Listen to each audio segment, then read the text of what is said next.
আমাদের এখন নির্বাচনের প্রস্তুতি মোটামুটি সন্তোষজনক, মোটামুটি আমি বলবো ভালোই সন্তোষজনক। পরিস্থিতি নর্মাল থাকবে, কোনো ধরনের কোনো আশঙ্কা এখানে নাই। আর সন্ত্রাসীদের কোনো ধরনের ছাড় দেওয়া হবে না, কোনো সন্ত্রাসীকেই কোনো ধরনের ছাড় দেওয়া হবে না।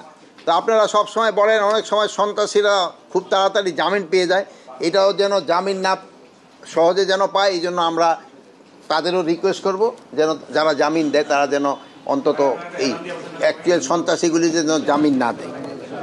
আর একটা আপনার যদি বডি অন ক্যামেরা ব্যাপারে আলোচনা হয়েছে, ওইটা আমাদের একটা ক্রয় প্রক্রিয়া হয়তো কালকে কি পরশুর ভিতরে এটা হয়তো সম্পন্ন হয়ে যাবে।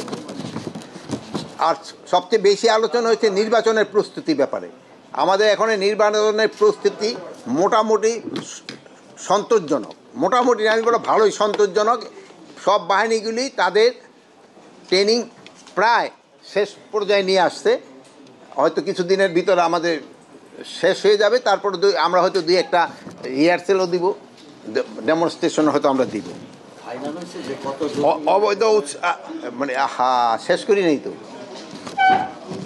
আর অবৈধ উদ্ধার অভিযান যেটা চলমান আছে এটা আরও বেগবান করা হবে, যেহেতু কিছু কিছু অস্ত্র কিন্তু এখনও রয়ে গেছে বাইরে, এগুলি যেন খুব তাড়াতাড়ি আমরা উদ্ধার করতে পারি, এই জন্য সব ধরনের চেষ্টা করা হচ্ছে।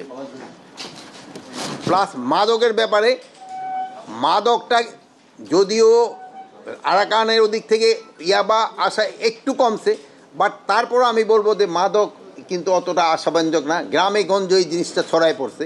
এই জন্য এটা কিন্তু আমাদের সবারই একটা দায়িত্ব, এই মাদকটাকে কিভাবে সমাজ থেকে দূর করা যায়।